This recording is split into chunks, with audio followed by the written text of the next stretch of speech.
सभी भाई बहन दोस्तों प्रशिक्षुओं का स्वागत है।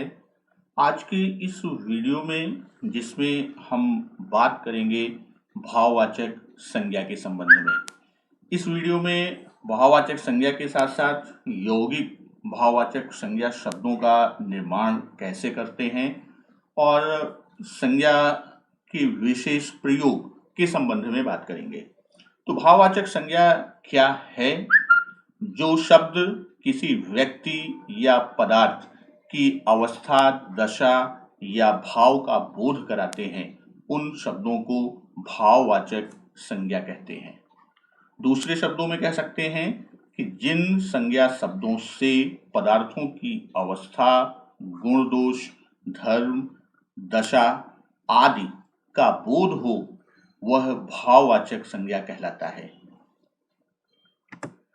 जैसे बचपन, बुढ़ापा, मोटापा, मिठास, उमंग, चढ़ाई, थकावट, मानवता, चतुराई, जवानी, लंबाई, मित्रता, मुस्कुराहट, अपनापन, परायापन, भूख, प्यास, चोरी, क्रोध, सुंदरता आदि। यह आपके भाववाचक संज्ञा शब्दों के उदाहरण हैं।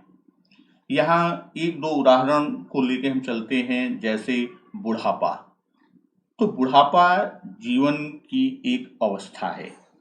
जीवन की अवस्था के संबंध में हम कह सकते हैं कि बचपन, यौवन, जैसे बुढ़ापा है वहाँ अवस्था से संबंध में कह सकते हैं कि बचपन और यौवन, यह भी क्या है? भाववाचक संज्ञा के शब्द हैं, उदाहरण हैं। मिठास, मिठास क्या है? मिठाई का एक गुण है। क्रोध, क्रोध एक भाव या दशा। उसी तरह अन्य उदाहरण में हम हर्ष, बालपन या मोटापा को ले सकते हैं। तो जो भाववाचक संज्ञा शब्द होते हैं, भाववाचक संज्ञा शब्द आपके दो रूपों में मिलते हैं। एक आपका मूल शब्द होता है। जो हमारे भाववाचक संज्ञा शब्द होते हैं वह दो रूपों में मिलते हैं, एक मूल शब्द और दूसरा यौगिक शब्द। तो मूल शब्द में जैसे हम ले सकते हैं, और यह दोनों ही क्या हैं? भाववाचक संज्ञा शब्दों में पाए जाते हैं। तो मूल शब्द में यदि हम ले लें, जैसे डर है, डर भी क्या है? भाववाचक शब्द है और यह मूल शब्द है। उसी तरह दुख है, सुख है, दया है, क्षमा है, यह आपके क्या हैं? यह मूल भाववाचक शब्द में जाते हैं। वहीं जब हम यौगिक भाववाचक संज्ञा शब्द की बात करते हैं, तो यौगिक भाववाचक संज्ञा शब्दों का निर्माण हम कई रूपों में करते हैं। जैसे भाववाचक संज्ञा शब्द को बनाना, अर्थात यह आपका क्या दिखाएगा? यह यौगिक भाववाचक संज्ञा शब्द बनाने की बात करता है। यह भाववाचक यौगिक शब्द जो है 5 प्रकार से बनाया जाता है। पहला आपका जातिवाचक संज्ञा से भाववाचक संज्ञा का निर्माण करते हैं। तो जातिवाचक संज्ञा शब्द से जब हम भाववाचक यानी जो जातिवाचक संज्ञा का उदाहरण होता है, जैसे हम एक उदाहरण यहाँ लेते हैं, नर। नर क्या है? यह जातिवाचक संज्ञा शब्द है और इससे जो भाववाचक संज्ञा शब्द बनेगा वह आपका बनेगा नरत्व। उसी तरह देव से देवत्व। दूसरा रूप सर्वनाम से भाववाचक संज्ञा शब्द को बनाते हैं, उसका निर्माण करते हैं। तो सर्वनाम से जब हम बात करते हैं, तो जैसे यहाँ हम बात कर दें कि पराया, तो इससे आपका जो शब्द बनेगा भाववाचक, ये आपका सर्वनाम, तो इससे जो शब्द बनेगा भाववाचक वह आपका बनेगा परायापन। उसी तरह तीसरी तरह से जो हम भाववाचक संज्ञा की रचना करते हैं, क्रिया से भाववाचक संज्ञा की रचना करना। तो क्रिया के द्वारा जब हम बात करते हैं, जैसे हमारी क्रिया क्या है, क्रिया है खोजना। तो खोजना क्रिया से जब हम भाववाचक संज्ञा की निर्माण करते हैं तो इससे भाववाचक शब्द बनता है खोज। उसी तरह विशेषण से भाववाचक संज्ञा की रचना की बात हम करते हैं, के निर्माण की, तो यहाँ जैसे विशेषण शब्द हमारा आता है अलग, यह विशेषण शब्द। अब इस विशेषण से जो भाववाचक शब्द का निर्माण होगा संज्ञा शब्द का, वह आपका होगा अलगाव। उसी तरह अव्यय से हम क्या करते हैं, अव्यय से भाववाचक संज्ञा शब्द की रचना करते हैं। तो इसमें अव्यय का एक उदाहरण लेते हैं, जैसे देर। देर क्या है, यह अव्यय है, और इससे जो भाववाचक संज्ञा का निर्माण करते हैं वह देरी। तो यहाँ अब हम एक एक क्रम में कई उदाहरणों को लेकर चलते हैं। जैसे जातिवाचक संज्ञा से भाववाचक संज्ञा बनाना। यहाँ मनुष्य आपका जातिवाचक संज्ञा शब्द है, इससे आपका बनेगा मनुष्यता। प्रभु से प्रभुता, शैतान से शैतानी, समाज से सामाजिकता, डाकू से डकैती, मित्र से मित्रता, बच्चा से बचपन, शत्रु से शत्रुता, मूर्ख से मूर्खता, और माता से मातृत्व। तो यहाँ ये प्रथम खंड में जो दिए गए हैं, यह सब आपके कौन से शब्द हैं, यह सब जातिवाचक। और इस जातिवाचक से हमने निर्माण किसका सीखा, भाववाचक संज्ञा शब्द का। सर्वनाम से भाववाचक संज्ञा बनाना। सर्वनाम से किस तरह हम भाववाचक संज्ञा का निर्माण करते हैं, जैसे अपना से अपनापन या अपनत्व का शब्द आएगा, निज से निजत्व या निजता भाववाचक संज्ञा निर्माण होगी। पराया सर्वनाम है और इससे आपका शब्द बनेगा परायापन। स्व से स्वत्व, सर्व से सर्वस्व, निज से निजत्व, और मम से ममता या ममत्व, और अहंग से अहंकार। ये सर्वनाम से भाववाचक संज्ञा शब्द की रचना करते हैं। फिर बात करते हैं विशेषण से भाववाचक संज्ञा की रचना। अच्छा से अच्छाई, शीतल से शीतलता, कायर से कायरता, निर्बल, ये आपका क्या है, विशेषण है, और इससे भाववाचक शब्द निर्मित होगा निर्बलता। उसी तरह कातर से कातरता, छोटा से छुटपन, तीखा से तीखापन, सुंदर जो कि क्या है, यह विशेषण शब्द है, इससे सुंदरता या सौंदर्य भाववाचक शब्द बनेगा। सफल से सफलता, चतुर से चातुर्य या चतुराई, बड़ा से बड़प्पन, मधुर से मधुरता या माधुर्य, भला से भलाई, मीठा से मिठास।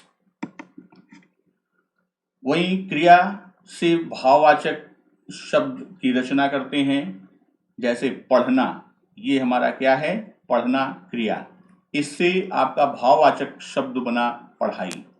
खोजना से खोज, जीतना से जीत, लड़ना से लड़ाई, चलना से चाल या चलन, थकना से थकावट, हंसना से हंसी, जोड़ना से जोड़, सीना से सिलाई, रोना से भाववाचक शब्द बनेगा रुलाई। उसी तरह पढ़ना से आपका पढ़ाई बनता है, खेलना से खेल बनेगा, लिखना से लेख होगा, और दौड़ना से भाववाचक शब्द जो बनेगा वह दौड़ होगा। अव्यय से भाववाचक संज्ञा शब्द। अव्यय जो है, जैसे परस्पर अव्यय है तो इससे भाववाचक शब्द बनेगा पारस्पर्य। समीप से सामीप्य का निर्माण होगा, निकट से नैकट्य भाववाचक शब्द बनेगा, शाबाश से शाबाशी, वाह वाह से वाहवाही, धिक से धिक्कार, शीघ्र से शीघ्रता भाववाचक शब्द बनेगा और दूर से आपका दूरी, मना से मनाही। अब हम लोग बात करते हैं संज्ञा के विशेष प्रयोग का, अर्थात जब हम यहाँ बात करते हैं संज्ञा का जातिवाचक संज्ञा के रूप में बात करने चल रहे हैं, तो इसका जो रूप है कि एक संज्ञा पद का दूसरे संज्ञा पद के रूप में प्रयोग कैसे होता है या इसकी हम पहचान कैसे करेंगे। जैसे यहाँ हम उदाहरण लेते हैं, आज के युग में जयचंदों की कमी नहीं है। यहाँ जयचंद शब्द क्या है? जयचंद शब्द देखा जाए वास्तव में तो यह व्यक्तिवाचक संज्ञा है, किंतु यहाँ पर जो प्रयोग हुआ वह जातिवाचक। उसी तरह वह हरिश्चंद्र से कम नहीं, यहाँ हरिश्चंद्र शब्द, भारत को सीता सावित्री का देश कहा जाता है, विभीषणों से सावधान रहिए। तो यहाँ जो चारों उदाहरण हैं, जयचंद, हरिश्चंद्र, सीता सावित्री और विभीषण, तो यह वास्तव में यह सारे शब्द क्या हैं? यह सारे शब्द व्यक्तिवाचक हैं, किंतु यहाँ पर प्रयुक्त किस रूप में हुए हैं? इनका प्रयोग किस रूप में हुआ है? इनका प्रयोग जातिवाचक संज्ञा के रूप में हुआ है। क्यों हुआ है? जब कुछ व्यक्तियों के जीवन में प्रायः अन्य लोगों के जीवन से भिन्न कोई ऐसी विशेषता, गुण अथवा अवगुण होता है जिसके कारण उनका नाम उस गुण या अवगुण का प्रतिनिधित्व करने लगता है, ऐसी स्थिति में वह नाम व्यक्ति विशेष का नाम न होकर, व्यक्ति विशेष का नाम है फिर भी वह क्या होता है? वह जातिवाचक शब्द बन जाता है।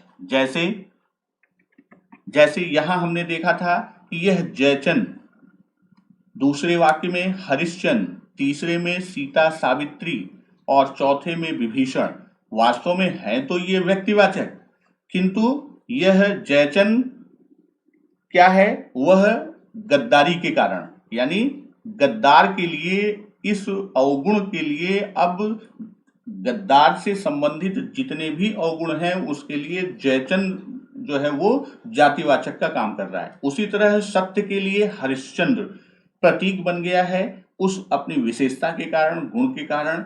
सीता सावित्री उसी तरह अब व्यक्तिवाचक न होकर जातिवाचक में आ गया, और विभीषण भी वह किसमें आ गया?